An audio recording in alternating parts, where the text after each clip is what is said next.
Hey, good evening, everybody. Happy Sunday, Happy New Year, New Year stream, first of the year 2025. I almost said 2015. That's how off I am. So 2025, welcome back, everybody. Let's go through the comments, see who is here early. Bazagov, good morning from Scotland. Good morning. Good evening here. Good morning there. I need to go back to Scotland. It's been a long time since I've been there, but I hear you coming out to the States. Down to Atlanta. So I look forward to seeing you. If you haven't checked out Bazagov's videos, go and check it out. It's pretty cool. Let's take a look. Steven's back. Detroit 7, Minnesota 0 started the second quarter. I haven't followed NFL for a while, so Steven is my go-to guy with the NFL. So welcome, Steven. Good to see you. I got your son-in-law up today. And next up, we have Joe Colucci. I hope I'm saying that right, Joe. Hello, everyone. Welcome. So let's just jump right into this. And we are going from the top of the order. Let me move this around, rearrange my tiles here. I got the Laker game streaming on the other screen, so yeah, I'll be looking at that every now and then. Okay, so first up, we have Morgan. And by the way, Morgan, I know you're in England. I'm not sure if you're watching this yet or not, but has anybody ever told you that you look like Eddie Hall? That's all I see is whenever you send me a video, I just see Eddie Hall swinging a golf club. And your friend looks like Flea. I don't know if you know who that is. We move stuff around. Give me a sec here. Share screen. There we go. So here is Morgan, aka Eddie Hall. And let's see. Do we have Flea up here? Here, your buddy looks like Flea. So I don't know if you see that as well. But every time you guys send me videos, I'm like, that's Flea. All right. So Morgan, we have driver swing down the range. Now, if you guys remember, these two sent me a video where they were face on and I couldn't help them out down the line, but they sent me their down the line. So I appreciate that. So let's read what he says. Swinging at the range. Sorry about the poor camera angle. Friend was just videoing me. What's your thoughts on staying balanced after the shot? Most clubs I do, but driver, I have a lot of movement. Many thanks. Hope you had a good Christmas, New Year. Same to you. All right. So let's take a look at the swing overall. I mean, I love the swing. Give me a sec. Let me make some coffee. To me, this swing looks very powerful. Sure, there's a lot of moving parts. And this is one of those swings where, from impact, past impact, you can see how aggressive you are. And, I mean, look at the best golfer in the world right now. His balance is not one you want to emulate, but he's the best golfer in the world. So as long as you can, return to your spine angle somehow, as long as you maintain your spine angle, even if you lose your footing, it's okay as long as you maintain that spine angle and return. So we're going to look at that, the way you set up and how you get back into the golf ball. Now, the catch of this is you are now relying on a lot of timing. So if you do hit a lot of golf balls, you can probably get away with this more often than if you don't hit a lot of golf balls. So it really depends. How much do you play? Do you want to drop X amount of shots? Does this driver swing cost you X amount of shots? You have to do a little bit more deeper evaluation. And if you saw my video a couple of days ago about stat taking and how important stat taking really is to help you decide what parts of the game to change. But the question is just about this swing. So let's keep our focus here. Like I said, look at the footwork. And this is a great thing to emulate. So watch how aggressive the motion is, but watch the quietness of the feet, specifically as it gets down into impact right there. You can see there's not a lot of jumping. There's that footwork. You see the right foot pushes off to the left side. You can see, he replants his foot slightly open, and that's just because he's driving a lot of that power through his hips and rotating. This is a very, very strong swing, and a lot of the speed happens at and after impact, which is huge because you are conserving your effort until you get down to the golf ball. And that's partly why it explains why you do typically maybe lose your postures, because you're getting so aggressive at or after the golf ball that you can't fall off your posture. So I don't think there's anything wrong with the swing. Obviously, there's some compensations, and we talked about it last time that you stand up and you have to go back down. But if you take a look at your address position, and remember, the number one goal is returning to this as best as you can, and your head might dip down depending on how aggressive you are. But this move here, you can see you get down and you go off. Look at that. So you're able to stay in your posture. And look at your footwork. It's opening up. Your shoulders are opening up. So I'm sure you can hit this golf ball pretty hard. But again, it's just how are your misses? That's the key thing with everybody that's watching this. When you want to try and diagnose your swing cause and effect, specifically your misses, how bad are your misses? Do you miss it both sides? And if you do miss it both sides, is it uncontrollable? If you look at the best golfers in the world, they typically miss one side, and then they can play that miss when pressure applies. You play that miss, and if you do have some pressure, you actually miss it to your target. So in other words, if they know that they tend to leak the ball right anytime they miss the ball when pressure's applied, guess where they're aiming? They're aiming left of that pin placement to play the pressure miss. And if they hit it good, hey, they're just left side of the green. But if they play the miss, they're actually right next to the hole. So you can't do that when you have a miss that's both sides. And typically both-sided misses are your hands and arms doing a lot of action at impact. So now all of a sudden your hands are relied upon to close the club face, and maybe they close it too fast, and now your club face is left of your path. Maybe they don't close enough, so your club face is open to your path. So a lot of manipulations with the hands and arms cause two-sided misses because your plane doesn't really change. It's the release pattern of your hands and arms. So check that first. But overall, just to answer your question, I don't think there's much you need to work on. Basically what we talked about the last time is you do come up, but then you basically come back down and stay in your posture. So keep doing it. I mean, if it gets to a point where you're missing both sides uncontrolled, send me a video and say, hey, we're missing 20 yards right, 20 yards left. I can't control it. Then we'll take a deeper dive. But just answer your question. Keep swinging the way you're doing. I love it. Next up, let's take a look. Who do we have up here? What is that? I don't know what that is. All right. Okay, Steven. This is Steven's son-in-law. I think we're going through the whole family. I don't know how many more son and daughters-in-law you have, but keep sending it to me. Let's see. James is his name. James is my son-in-law, Savannah's husband. Played basketball, not much golf. Often tops shots or hits them thin. Savannah's husband, this is another email. Baseball player in the past, thin shots, top shots, tends to overswing. You have his permission. Thank you. Hopefully he's watching this, Stephen. If not, hopefully you can show him the recording or put it on your channel too. And go check out Stephen's channel as well if you haven't already. Okay, so let's look at the swing and see what we have. And Stephen, I noticed that this one here, it's sent when it's on the downswing. So you can see it starts on its downswing. So we'll look at that one, but I can probably go over a lot of this information with this side because it's such a great camera or great video. So I can see, yeah. That even there, you see, I think he tops this ball. I'm not too sure, but let's back it up and see. Does he top this one? Yeah, you can see he tops it right on the top there. The ball doesn't get up. Okay, yeah. So typically with tops, you're either hanging back too much, your shoulder tilt is incorrect. You got to level your shoulder tilt out to make sure you swing down. Let's see what Steven says here. Baseball player, amateur golfer, every swing is a home run swing. Yes.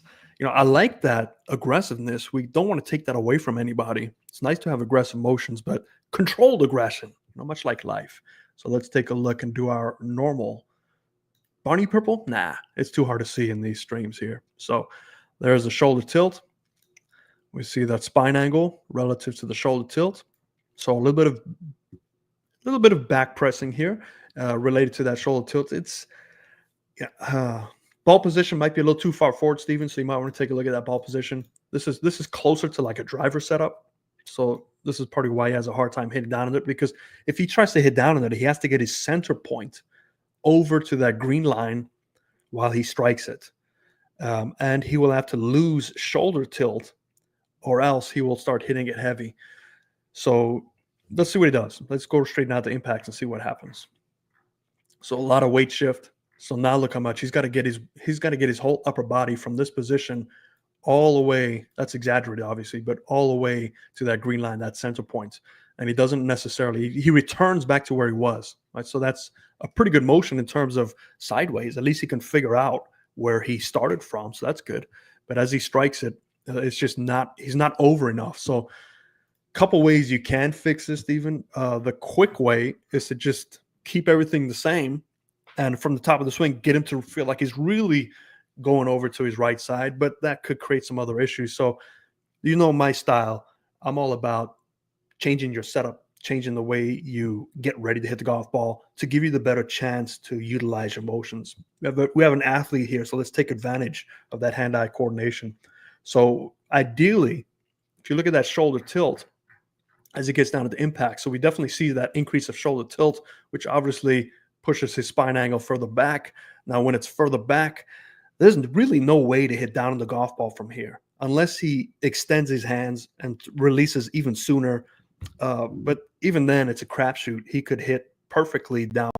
He could top the ball, or he could hit it fat because this angle is so tilted. So let's redraw this to make sense here. Let's draw this spine angle and our circle and perpendicular. So if you take a look where that golf ball is, so let's draw now our golf ball line. Let's use what are we paying? $9 a month. Let's use our vertical lines. Okay, so that golf ball is actually pretty good in his axis. I mean, you can see it's right in his axis, but however, you can see the path of his hands is swinging more up. So what does he have to do at this point? He has to throw those hands to try and get down to that golf ball. Not a good thing to happen because you release all your conservation of angular momentum at that point. You're releasing the power that you built up with that great rotation and the tilting. So again, this is probably a really good driver swing. He could probably hit the driver pretty well. Let's see what James has to say here. I have never sought out outside perspective. I have been following you for months. If I shoot you a video to your email, we going to go through those today? I'm open to hearing some constructive comments. James, go ahead and send it to me at info@liongolfacademy.com.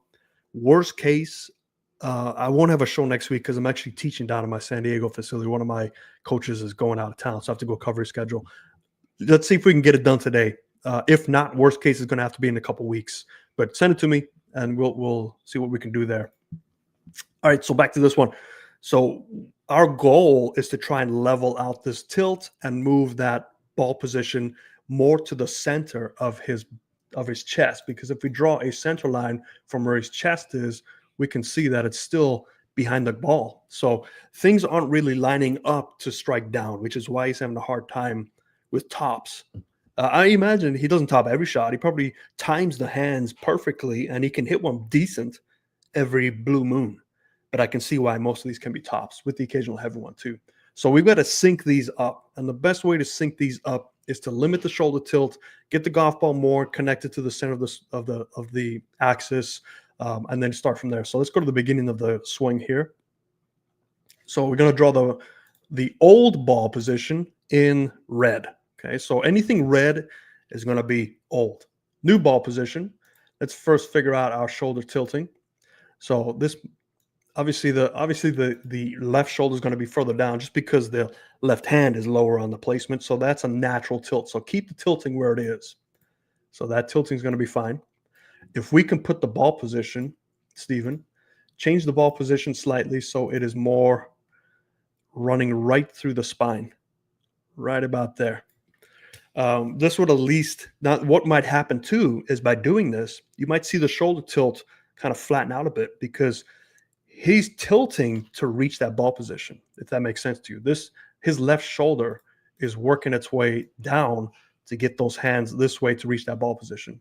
So you might find that by moving the ball position right in the center of his chest, this tilting might actually get less, which is fine. So we have less shoulder tilt, which might occur. Everything's more neutral. And so now what we've done is we've brought that circle again more down. Well, that's a horrible circle. More down. Right. So now we're actually working on a level playing field. So if we go ahead and perpendicular that there, now we're swinging more down. Right. So now we've adjusted that circle. So we're going to give it our best shot to swing down. Now, he naturally goes left, which is okay. Right? We've seen a lot of good players get a lot of weight distribution left. I don't know. You want to try this first. Just change the setup. So put everything more neutral. Let him go to his left side and go back through because that's what he naturally wants to do. You don't want to take away natural tendencies and see if that'll help. It might just be a simple ball position change because as an athlete, he sees the ball there. He's going to try everything in his power to generate power, turn, tilt. But if that ball's in the wrong place, he's going to be struggling. So first change of ball position, check that shoulder tilt. That might neutralize the shoulder tilt. If he still struggles with topping, have the next move not sway as much, not get so much lateral motion. Just turn and turn. Let's give that a try. Hopefully that does help. Hopefully that makes a lot of sense here. We'll do +3 handicap. I'm looking to get into the sim room this week and start knocking out some rust. This dude you are covering right now has some decent moves. Yes, absolutely. I totally agree. You can see, I love working with ex-baseball players. The baseball swing, the golf swing is so similar. It's just played on a different plane, obviously. Who was that one guy who used to get home runs from the dirt? I think Vladimir Guerrero, right? From the Angels, where the guy would pitch in the dirt. He'd still pick it out of the dirt and hit it out of bounds or over the field. So I love playing with baseball players because you can use some of their motions. So give that a try. James, give that a try and then let me know how it goes. If you need an updated video once you get this setup changed, go ahead and send me an updated video. Give it a couple of weeks to get used to this, and then we'll see what happens. So hopefully that helps you. This down the line, unfortunately, I mean, we can try and look at the down the line and see what happens, but it's just caught in the middle. But you can see even here, I mean, there's no way he's swinging down. He's swinging up at this point.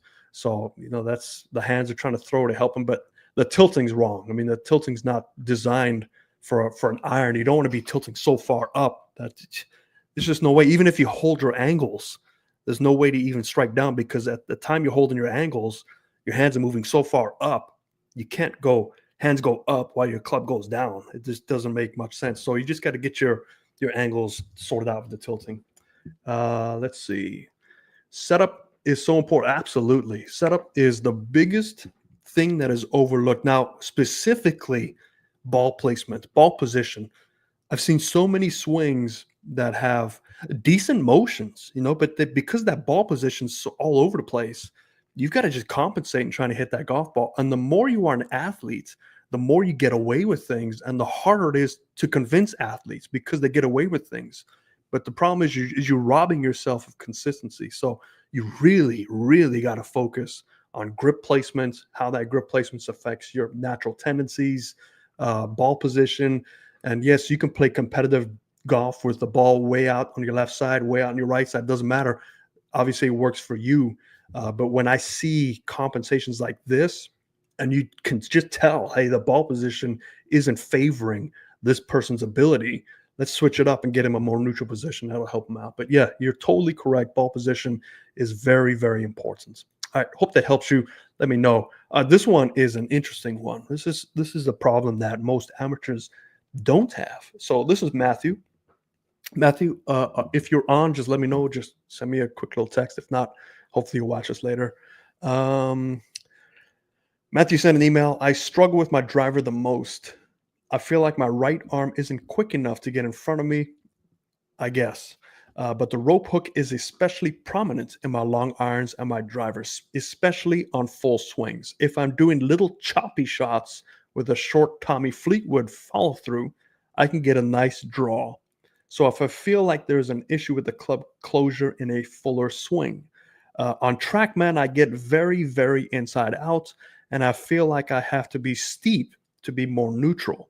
So maybe it's the shoulder. I do have poor shoulder flexibility in the fact that I can't raise my arms past my ear. So I'm assuming, since he said arms, both arms, as opposed to one arm. So that might play a part in this. I just wanted to add that I'm working on a snap hook at this time. Hopefully he doesn't mean he's working on creating a snap. I think it means I'm working on curing a snap hook. I'm coming in super shallow, and I think it's because my hands are coming way too far inside of me. So we could tell that he kind of understands forward press is a killer. Yes, Steven, this is like the screenshot. Everybody screenshot that and just put that in your notes. Forward press is a killer. All right, so let's watch the swing, and we can see slow motion. So let's zoom a little bit this way. There we go. So we see a lot of turn. Club's not too shallow there. That one's okay. And he said it's okay with the shorter irons. It's typically the longer irons that has issues. So let's see if this is that setup there. Speaking of forward pressing, Stephen, there's a forward press right there. And we start tilting the other way to accommodate that forward press. I still see some room. So, the room there is okay. Let's see driver. Okay, so that's a de-lofted driver. You see how that club is tilted up. So that could be one of the problems is he's actually de-lofting his driver at setup. Let's take a look at the turn. Okay, we got a little reverse. Stuck behind. Yeah, and the right arm just fire pretty late. So let's look at the down the line here.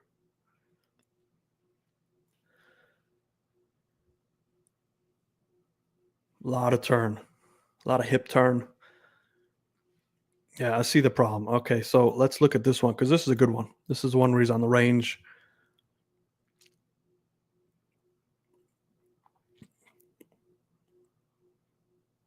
Yeah, so the hands, the hands look like they get high enough, but look how inside this move is here.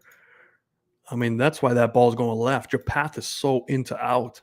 So your path is finishing so far right. So look at that. I mean, that club is going so far right of your path. So even if your club face is square to your target, that ball's still going to rope hook because if it's 8 degrees out and you're square to your target, the club face relative to the path is going to be basically 8 degrees closed. That ball's just boom. So yeah, I can definitely see why this is an issue.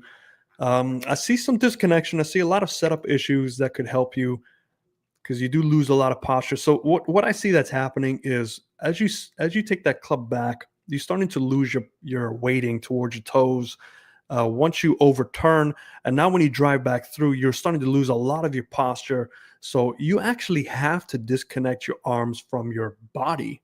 And while you turn, your arms are so delayed from your body because there's no room. Look at that right elbow. There's no room for it to go pass through because everything's crunching into the golf ball. And then right at the very end, that's when your right hand decides tries to catch up and extend, but it's extending after the golf ball. So right there to here, there's the extension out.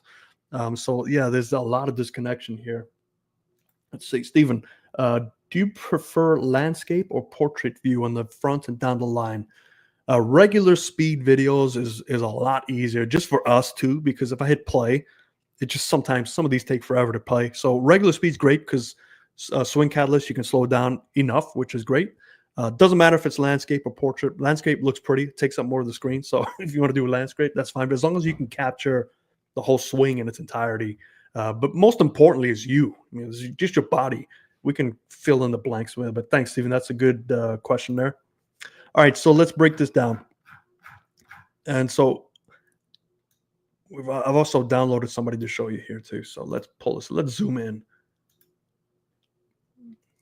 Also, you have to get some magnifying glasses out there. Hopefully that's big. There we go. That's nice and big. All right. So we're going to draw our plane lines. Upper plane line, spine angle, and centeredness check. So this one's closed stance. So this right foot slightly back. Your alignment's a little bit off too. So it looks like your right shoulder's open. So your shoulders are pointing left, feet are pointing right, hips are pointing straight. So you might do an alignment check there. But if you take a look, there's one arch of the heel. There's another arch of the heel. So let's just split the difference. And we can see we're slightly toe-based. So what we're looking for is, and this is an exact science, right? But what you're looking for is to try and match them as best you can right where your spine angle meets. And that spine angle is a little bit off. Let's redraw that spine angle. Let's just do it in here because he's got a little hunch in his neck. So that spine angle's right there. It's a little bit off. It's okay. So yeah, it's a little bit toe heavy, and that's fine. I've seen some toe heavy players. Typically toe heavy players have a steep swing because everything's already out on your toes. So you keep the swing on your toes, and you have to get more upright to remain on your toes. Now, if you have a toe heavy swing and you have some shoulder issues, there's no way to get that secondary plane line higher.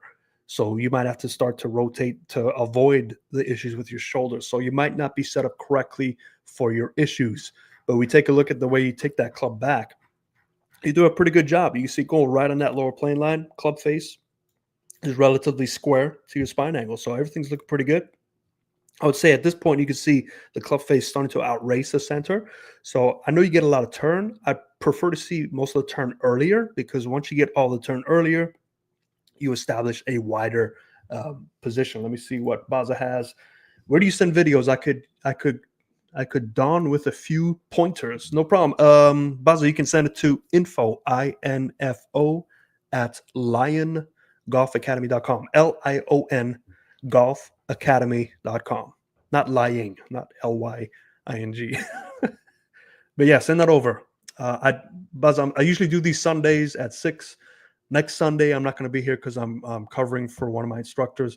However, if we get enough, I might do like a Thursday stream just to get it out the way. So just send it to me anyway. As we come on back to the top, we can see you do a really good job. From this point on, you see your whole body now turn even more. I think you might be turning too much. Look at those hips. Those hips are facing the target. So your amount of turn with your hips is probably, 75 degrees, which is a little bit too much. So all of a sudden you start turning too much. And we'll see from the front view, when you turn too much, you start tipping the other way. And that could also be from your ball position, specifically with your iron. But all things considered, you get to that top plane line. It's a little bit lower compared to your setup being toe-based. But now this is where your problem starts.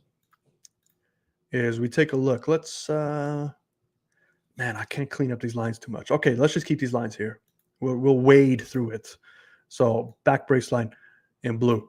But first of all, your club now is closed. That's a horrible color. Let's pick a nice bright color. Let's go red. So your club face is closed compared to your left forearm. So we see you start the club. Your club is on your spine angle. So you've done a nice job of taking that club back. Once you get to that halfway checkpoint, somehow you start to close that club face at the top of your swing. So now you've got a closed club face at the top of your swing. So we're going to look at what happens with the closed club face. We see it closed here. As we come on through, all of a sudden, it is slightly open again. So we go from closed to open. Now remember, the role of the club face is to try to go open to closed. But you've gone from closed to open, and then you're going to have to close it again. So you're doing a lot of like this in your top of your swing down. There's a lot of like this going on. But secondly is look at your posture loss. So we see the back brace line, your whole body, sorry about all these lines, but your whole body's moving into it. Now, when your whole body's moving into it, you can see how much of your weight is stuck in your toes. So remember your setup. You were a very toe-based, not very, but slightly toe-based setup. Now, you can remain toe-based if you remain in your posture, but you don't. So there's something in your weight distribution. If you are opening up your hips so much like you do, it's very hard to sit on hips that are wide. I shouldn't say open. Let's say closed on the way back. So you close your hips on the way back. If my hips are closed so much, it's very hard to sit and then open them to the target. Because they're closed so much, they're going to start pointing like in this direction. So as you start driving your weight from your feet, you're not only going to drive it, it's very hard to sit and turn. You're actually going to drive and stand up because your hips are pointing too far to the right to the top of your swing, if that makes sense to you. Now, all of a sudden, your arms are behind your body, so much so. As we get down to the impact, you can see that the hands and, the elbow is so far behind your body because it has to be there. It can't pass through an opening because there's no opening. So you have to go into this golf ball disconnected. And you're so disconnected at this point that your hands now say, I better start going. So now all of a sudden they try and get back on front. You haven't released that right arm yet until you get after. Look at that right arm now straighten out. So it's almost like you're holding off a release to avoid this club going left. And then you get that club back out in front. But it's too late. I mean, look at your weight distribution. Look at your finish. Your spine angle is returning back to where it was, but it's so much closer to the golf ball. So you're running out of real estate. And when you finish, you can actually see your weight. You can see how you're leaning off and you're fighting, staying balanced. So you can tell a lot by the way you finish. Lee Trevino closed to open. I did a thing on Lee Trevino. Lee Trevino, the great thing about Lee Trevino's swing is if you take a look at the way his body moves from the top of the swing versus this swing, it's completely different in terms of the top of the swing. Go watch that thing I did on him because his hips go so far this way. He has so much room here to do whatever he wants. Now, I don't mind hands doing whatever they want. They're going to do their own thing. Now, they do their own thing based on what the body permits them to do. So if there's enough territory, if there's enough real estate for them to go through that position, hey, let them do what they need to do. They'll learn to release a club correctly. But I fear that this closed to open to back closed again is because he's running out of real estate. There's nothing left to do but to have a lot of manipulation out of impact. So the first thing is let's pull up somebody here.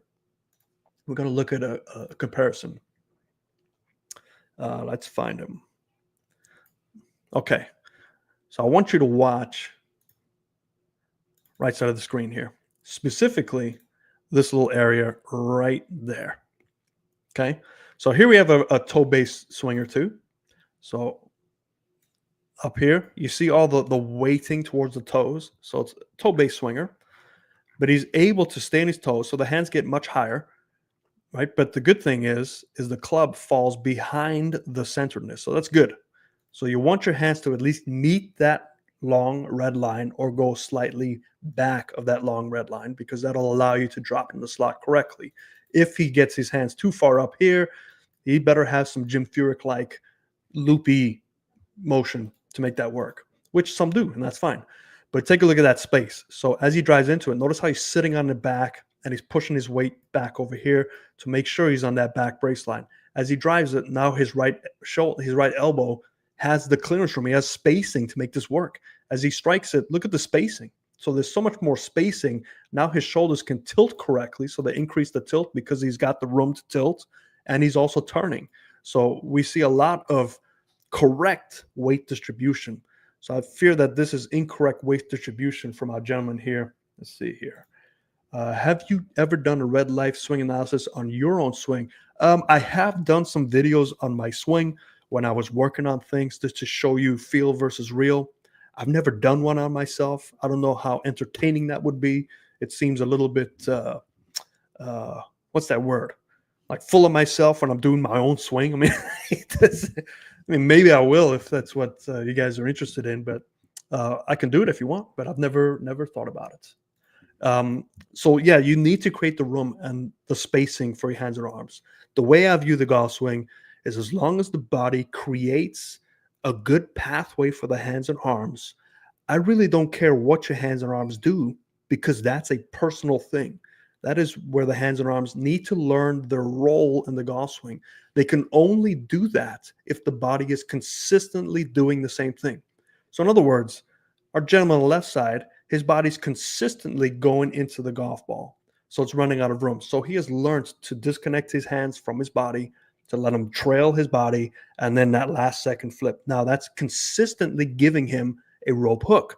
And there's a reason for that, because he's run out of room and his club is closed, open, closed. He's got the shoulder issues. He's set up for toe based when he maybe should be set up for heel based to allow a flatter plane. So a couple things can happen, but as long as your body is consistently doing the right thing, hands and arms develop on their own. So I'm not a, I just look at body, because body creates hands. Hands are the last thing to strike the golf ball, the last line of defense to help you. Let me see here. Can you tell someone's handicap just by looking at their swing? No, not at all. You can't. I mean, you can, handicaps are not about good shots. I'm sure anybody here can record 100 swings. And if it's on the range, you get in a good groove and you can hit the ball pretty well. But when you get on the golf course, things change, because it's once every 3 or 4 minutes you take a swing. But handicaps are basically from 100 yards and in. I know some funky looking swings. I played in the mini tour event in the late 90s with a guy who gripped it with a left-hand grip, swung righty, aimed about 40 yards right of the target, and just dead pulled everything. He shot 66. I've played with guys that have tour quality swings and they struggle to break 78, 79. So it really doesn't matter, but it's about consistency. Your misses need to be tight. You need to try and miss one side, just because, you can play really good golf if you slice every golf ball and you count that slice, and you can count on it. So you can play it.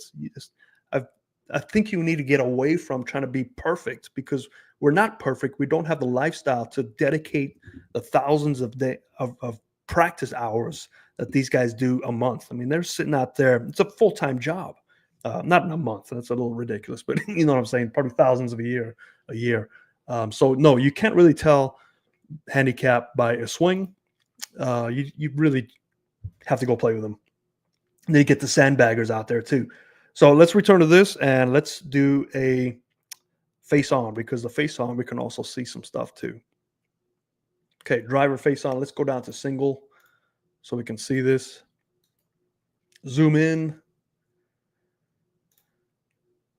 How's everybody's New Year going? Remember your golf goals. Okay. So I'm not sure if this caught in the, no, this is his setup. Okay, so let's take a look at shoulder tilting. Now this is a little bit unusual to start the swing here, but that's okay. So ball position is not too bad. I don't like the fact that that club is de-lofted. So let's say you have a 9-degree driver, you're actually setting up already at probably 5. So that's not going to help anything. Let's look at this here. And what we're going to look at is, we know from the down the line we have excess turn with the hips. Let's see how we use that. Let's see what happens to our shoulder tilt. Let's see what happens to our spine angle. So the spine angle is that that red line. As we take this club back, we're going to look at this first move here. Yeah, so it's kind of picking up. There's not a lot of connection with the turn. It's decent. Yeah, so you see this top position here. We're starting to tilt the wrong way. So it's almost stack and tilty. So this is a decent swing for an iron if that ball position was correct. So now we've got an issue, because if you take a look at where that tilting, the spine is tilted, it's going to try and hit a golf ball down here, right? Because that's a center, that's a release point, that's where everything meets in the middle. So we've got to figure out how to untilt that. So what does he do at the top? We start seeing the untilting happen, which is good. But now the untilting is here, so it's slightly ahead of the golf ball, which is fine. And then the hands, remember, the hands are trapped, right? So he's crashing into the golf ball. His arms and hands are trapped behind that crash. And then the right hand, you can see the right hand doesn't extend until after he strikes it. So there's just a lot of disconnection here. Definitely work on your setup. You need to get more centered in your setup. You need to figure out how to stay centered. So feel the weight more towards the arches of the heel. Maybe for you, even the balls of the back, the heel. Feel like it's staying more on the heel. As you take that club back, feel like the weight's more on the heel, so you're not so stuck on your toes. Heel-based swingers typically are flatter, so that might help you with your shoulder issues. Your setup here is okay. Try not to de-loft that club. If anything, just let the club sit on the ground, and you want to try and get the club to match your spine angle. So I like where your hands are. Your tilting's fine. Just get that club to start there and just let it sit. Try not to, get that position, because here you're disconnected from your spine. Let's see. Don't want to give him too much information because that's a little confusing.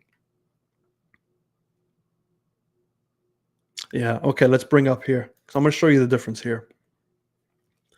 So I know this is a slightly different angle. This is more at like 5 o'clock.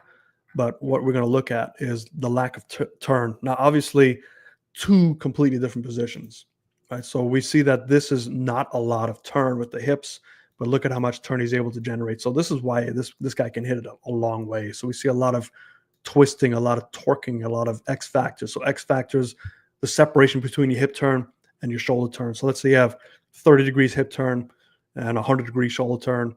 You now have 70 degrees X factor. Then there's a thing called X factor stretch.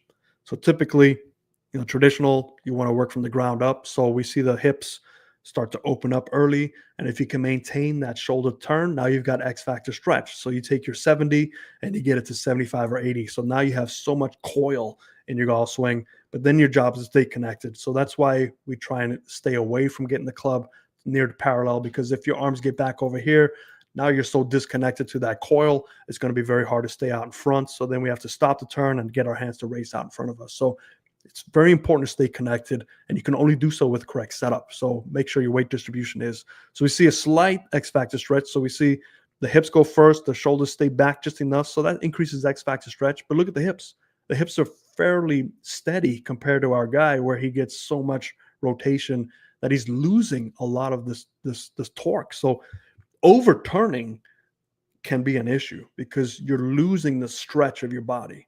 You need to feel that stretch. Think of it like a rubber band. So obviously the body doesn't react like a rubber band. We don't fling back, but the muscle fibers, the way they tend to try to work is if I can stretch the fibers of my muscles, when I contract things, there's more room to contract. They cover a wider area. So if I don't have any stretching going on, when I contract them, there's not a lot of force behind there. But if I can stretch them out and then contract them, all of a sudden they work a little bit quicker and they create a lot more force through the golf ball. So if you don't feel stretch in your backswing, you're not going to be in a good position. You need to feel the stretch. So maybe try and restrict your hip turns so you start to develop stretch, which won't cause you to go so far back that you start tipping the wrong way. And now you have to untip. And when you lose that stretch because your hips are opening up so much or closing up so much at the back of your swing, your arms can just go back for as long as they want because there's nothing holding them in place. You've got to feel the stretch. Let's see here.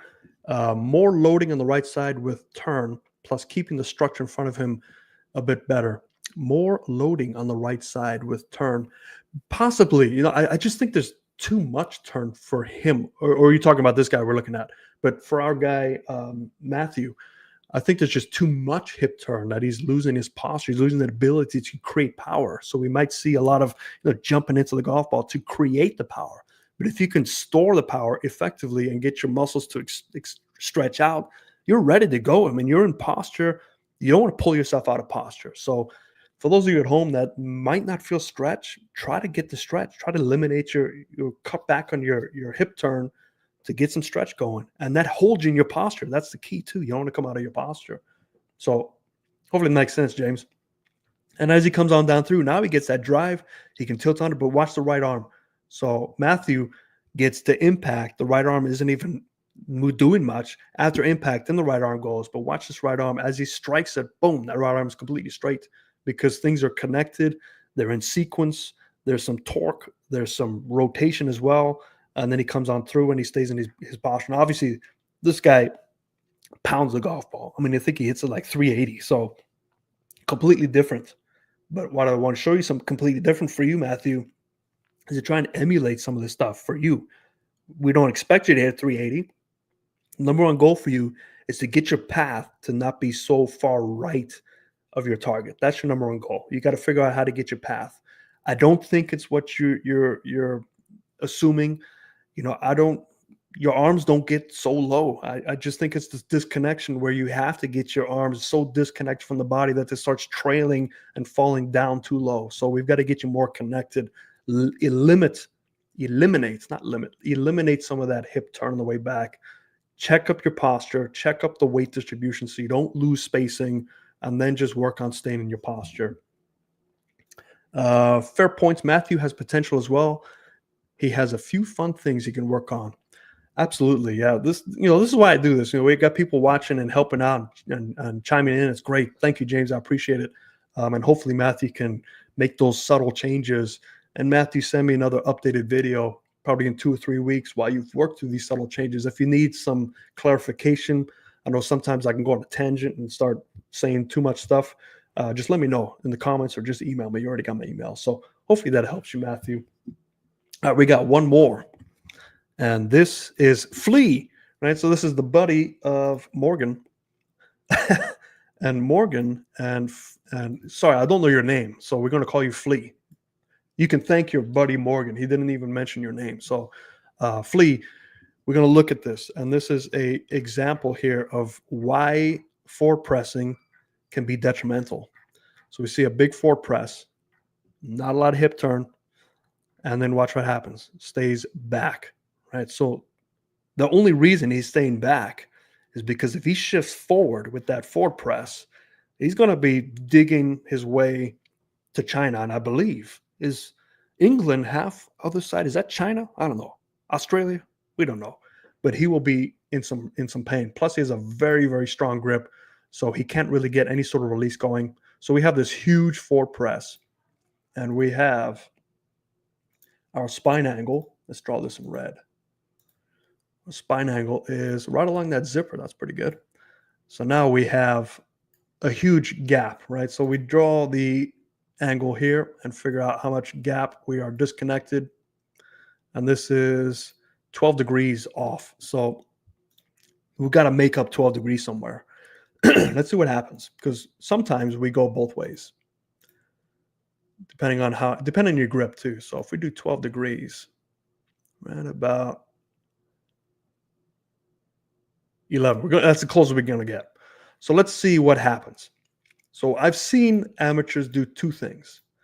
Number one is they close that gap. So Barney Purple here will show you. They'll get their centerness of the chest right in that area to make this work.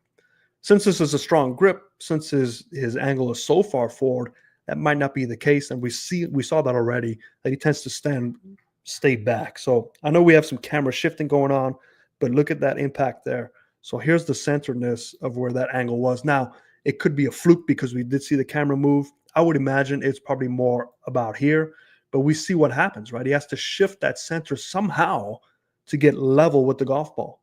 And we can see it, Barney Purple, there's the center of your spine. It is level with the golf ball. So your body will always figure out a way to make it work. And this is the compensation based on that forward press, based on the strong grip. This is all he has to work with. So he might have learned, hey, I cannot get a lot of hip turn because of my ball placement. I've just got to figure out a way to fall back and hold that release. And then as he strikes it, we can see now he has to hold that release because he's trying to keep things in perspective. He's trying to keep things relative. And basically, there's the shoulder tilt, and there is the center of that tilt, and his hands are still slightly ahead. So he can't release it. He still hasn't released it. Still hasn't released it. So you can see he's just holding on for dear life. Now he just starts to barely release it a little bit. So there's just not a lot of, getting that hinge involved and releasing it correctly. So I know we talked about this from your down the line, but I'm so happy you sent me this view because this makes it so much easier. First of all, that ball position might be a little bit too far back to begin with. So maybe just a tad bit, 1 or 2 golf balls forward. And then obviously that grip. Now, grip is okay. I mean, strong grip, weak grip, who cares? As long as you can make work. Now, if you're able to keep what you do there and hold that release, keep the strong grip, that's fine. But if you want to get some weight distribution and some rotation of your hips, you got to get that ball position slightly more out in front of you to allow you to get some weight distribution. So I don't know how your hips are. I don't know if you can turn a lot. Maybe that's an issue for you. If you can't turn, you definitely want to get that ball up more anyway to allow some weight distribution left, because you can't go left. There's no way for you to go left. Imagine if you go left. If you get to this position here and you strike that golf ball and you are left, right? So everything will be, let's say you need to get to that Barney Purple. So your hips will be over here, upper body would be here. Look at where your shaft angle would be. Your shaft angle will be swinging so far down that you'd be going straight into the ground, and you'd break the wrist, you'd break your shaft, you'd break something. Even as it is now, with you falling back, you still have a shaft angle. So please don't forward press. This is one of the issues that you see with forward pressers, is they have to manipulate so much, specifically with amateurs. Now, if you want to sit there and say, Tony, I see a lot of tour pros forward press, well, repeat that and emphasize tour pros. They're the flukes of nature. They're the flukes that are out there. Any top level athlete that's the best in their craft, they're basically flukes of nature. We shouldn't emulate them. We should admire them for what they do, but don't try to copy them, because we cannot get in those positions over and over and over and over again. They're there because they can get in those positions and repeat those positions enough to have their misses be very tight. So it comes down to a lot of your ability, and most of us don't have that natural ability. Let me see. Did you send me that video? See if it came in yet. Nope, not yet. Okay, so James, I don't see anything in here. I do see some that just came in. Let me see. You guys sit tight for a sec. You're good to sit tight. I just got one from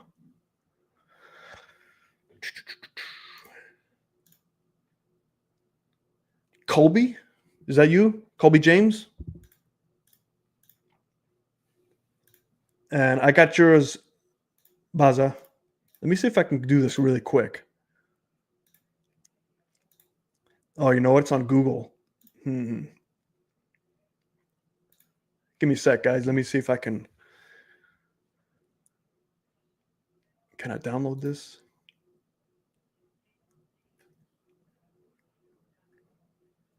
All right, we got one downloading. I can get the down the line for you.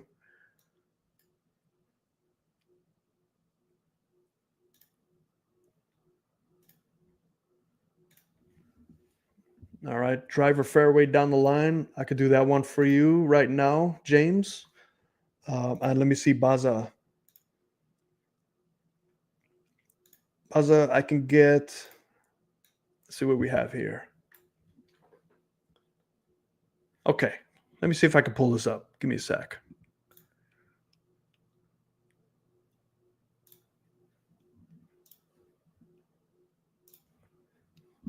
All right, Boomer going live right now. Seeing if I can do this. Got driver, boom, and boom.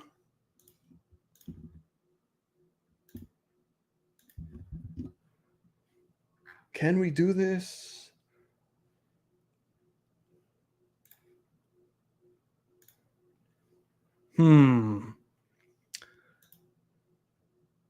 Import.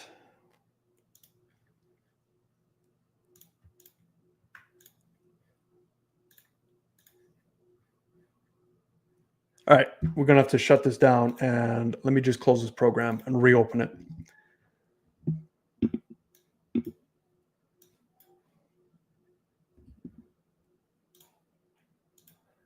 All right, you can tell that unplanned videos create a hiccup in this, but I want to make sure to get this out to you because I'm probably not going to be doing a stream next Sunday. So I appreciate all you guys' patience. Apologies for larger file. I'll edit it for you for your ease with slow mo. Okay, no problem. Let's see what we have here.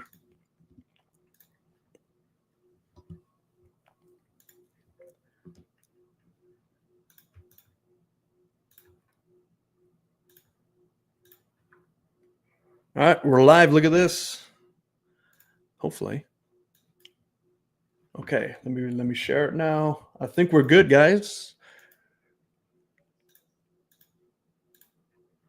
Bam! Look at that technology. What's up, Adava? How you doing, man? Okay, James. So what's going on with your swing? Let's take a look at this. +3. Wow, that's a good move.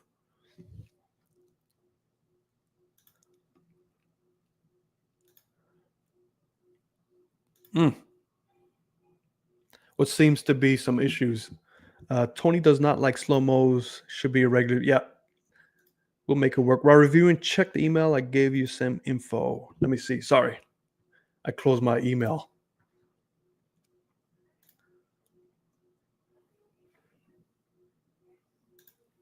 All right. Okay, current issues: poor miss hits, often thinning irons, and poor dispersion patterns with fairway wood. Biggest issue is driver. Used to cut the ball, but the more I try to cover and turn, the more low left my misses become. Very tournament focused. Been seeing a regression in my pattern reinforcements. Oh, good. We got some down the lines and face ons and everything.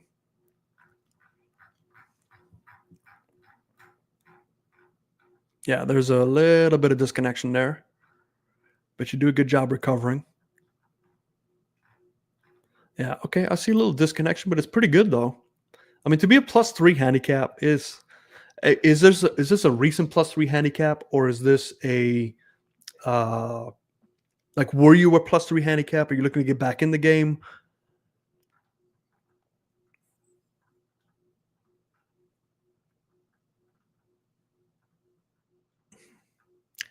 Yeah.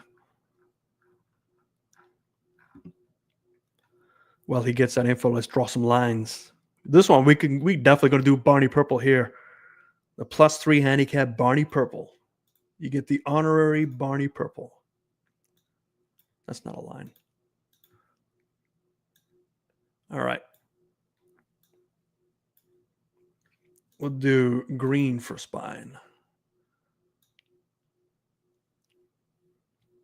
Recent, I'm playing like a legit 3 to 5 right now. Struggling pretty bad with drivers. Okay, so when you say you're struggling, what sides do you miss it on? Do you typically miss more on one side or the other side? That video was from 5 days ago, and that just happened to be a decent few shots, but easier to do in a studio setting. Yes, it is. Specifically, when you do it over and over, you can get into a good groove, and then it kind of misrepresents your emotions.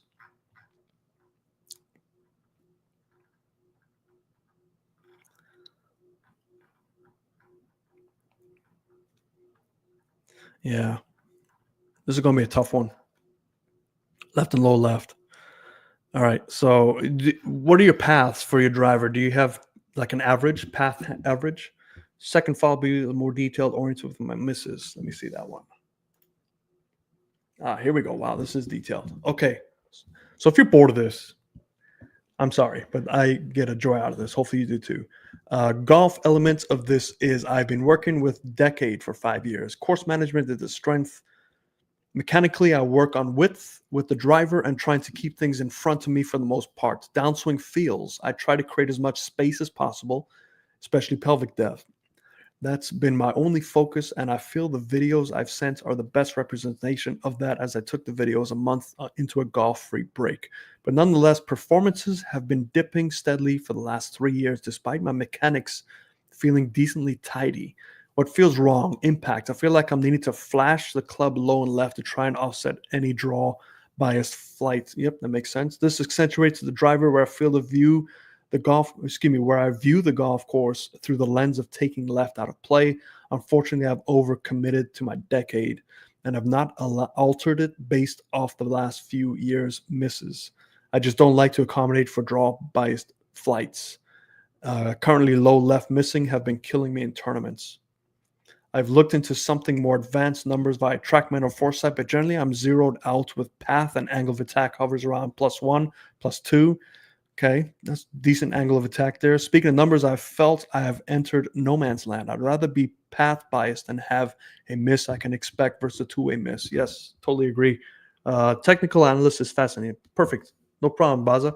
So, James, when you're talking about, do you have averages like in your foresight or your flight scope? Does it keep your average of path versus club face relationship?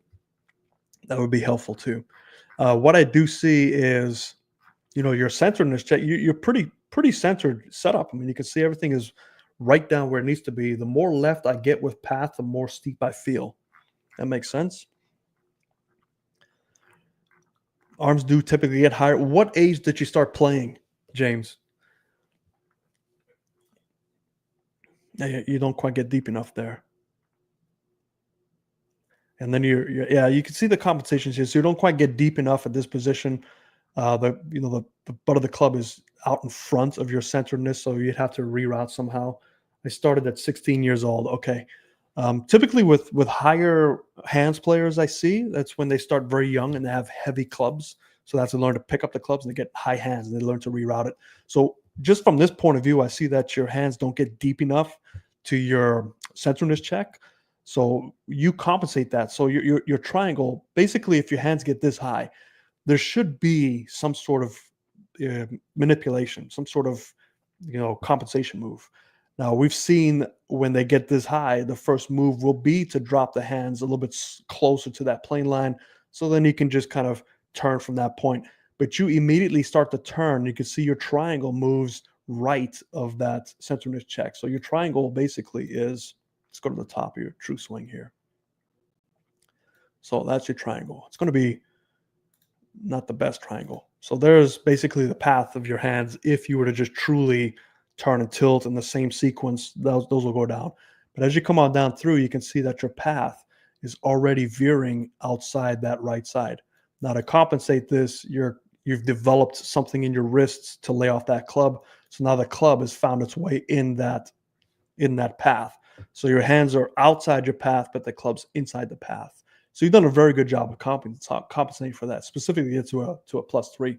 And we see that because there's your club shaft. It's very flat related to your triangle. And you come on through, now everything's matched up. So that's where the compensation occurs, which is good. And then there's still a little bit, the compensation is still a little bit there. You can see that club fall slightly below the plane. And then you come on back out and around. So I just see that slight compensation from this view. It's very hard for you because it's so ingrained in your neurological system.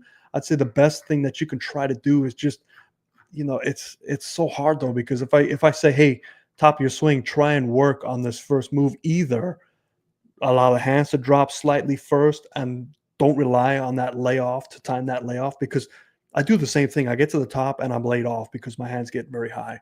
When they lay off, I'm really flippy. I have to get that club head back out in front of me because it's so laid off. And my last ditch effort is I see a lot of like this striking the ball. Now, if my timing's good, man, I'm pretty good. But if my timing's off, that thing goes hard left or hard right because it's just too much, like you said, flashy at impact. You're probably feeling this to get that club head to catch up to your centeredness. So two ways you can think about this is just get, either lower the arm position so it's not so high, so at least it gets deeper. So if you just lower it, let's say you're the same length, now at least your club is going to be matching your centeredness, and you won't have to feel like you lay it off so much. And that layoff can cause a lot of flashiness at impact. Does that make sense to you, James? Does that seem like something that you can kind of feel? Or if it doesn't make sense, just let me know.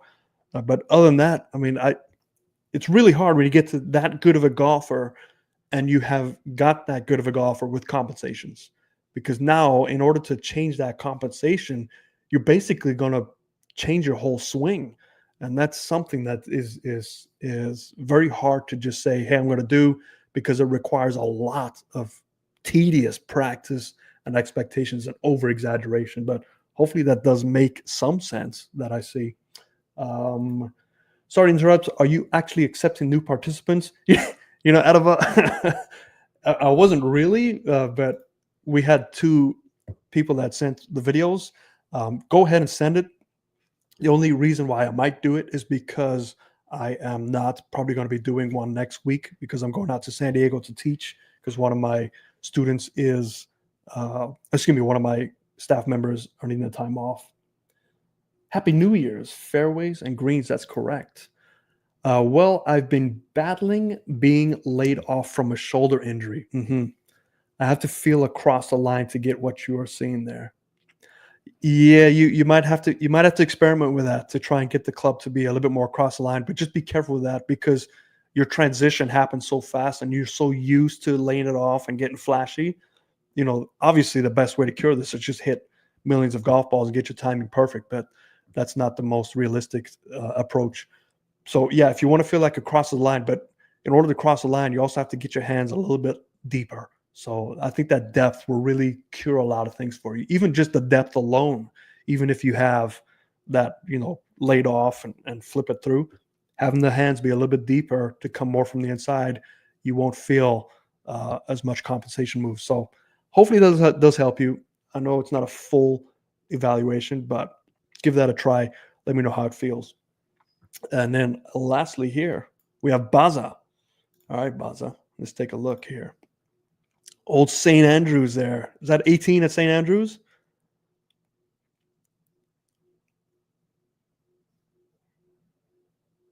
All right, let's take a look here. How about you, Baza? Do you have any physical issues? I think you went through some back surgery, right? Didn't you go through back or knee or something happened? And Baza just wants to hit it. What does Baza want? Help me get more power. So Baza wants power. Let's take a look.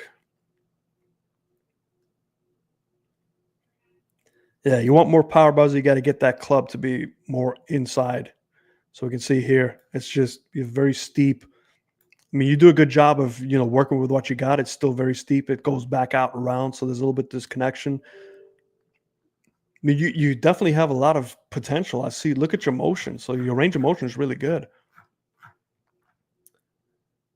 I have back issue and fused bones in my feet. Yeah. So Baza, does the back issue affect your rotation? If you could let me know that too. Ball position does look a little bit too far outside your left foot, Baza. So just remember, if it gets too far outside your left foot, your path will always be left of your target. And that brings in a big slice if you don't compensate. And if you compensate correctly with the hands, you're going to have a big pull. No. Okay. So the rotation's okay. So first of all, get that ball position more centered. So I'm not more centered, but get it to move back a little bit further to help you come more from the inside. So ball position is a big thing. Ball position more inside. If you can, get the turn established right away. You try. I mean, your turn is pretty good actually. So just the path of your hands. Can you feel like your hands are going more down? And what might help that is let's check your shoulders to see if your shoulders are raising up or not. Yeah, we see a slight shoulder raise, so that left shoulder is coming up. You would like to, Baza, you would like to have your left shoulder be more perpendicular with that spine angle. So you can see right shoulder's dipping down, left shoulder's coming up. So ideally, you want to be kind of in the middle. So left shoulder dips more down, which will bring the right shoulder more up to be perpendicular and get those hands to come more inside. That will definitely help you. But yeah, you've got to figure out how to get that club. If we can marry you and James swing together, James, James, you need more of this, and Baza needs to be laid off more. So Baza, when you video yourself, first of all, put that ball position more towards inside your left foot, so you can come more from the inside. So your path isn't left, and then your first move, think about that left shoulder going down to your right knee as your hands move more inside. So a good drill is to take a club, just lay it over your shoulders, and then I'm going to do it from over here. I've done this a couple times. So if I have my left shoulder in my posture, so if I'm here, as I take my swing back, I want to make sure my left shoulder goes down to stay in my posture. Right now, you're going a little bit like this. So your left shoulder's coming up, and that can do a little bit of a chaos for your hand path, depending on the momentum. So give that a try. It's a quick fix. I know it's not probably the most ideal fix in terms of breaking your swing down, but that's basically, if anybody has any questions, shoot them to me right now. If not, I won't be able to come on next Sunday. So how about this? Baza and James and Adava. You already sent me your swing, Baza and James. Adava, send me your swing. Anybody else wants to send me a swing, I'll go live Thursday instead of Sunday because I'll be leaving Friday. So I'll go live Thursday. Emergency stream for the three of you. We'll do a more detailed breakdown. I'll have both of your face on down the line. So tune in on Thursdays. We'll go at 6 o'clock again. And anybody else watching, if you want to send me a video, we'll do an emergency stream on Thursday. Joe, you're very welcome, Joe. I appreciate that. Send me your swing too if you want to look at it, or if I have done it already, hopefully it's working for you. But other than that, I appreciate you guys' support. It's a lot of fun for me to do this. A lot of fun to see our community growing, to get involved, to help each other out. And who knows, we might be hitting Baza out to go play St. Andrews, hit it across the burn. But I hope that helps you. Sounds great. I will get a more recent one and a face on. Great. Thank you, Adava. I appreciate that. Thank you very much. You're very welcome, Adava. Other than that, I will see you guys on Thursday for our emergency stream.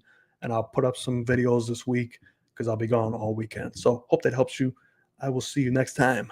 What's the saying? Fairways and greens. Take it easy, guys.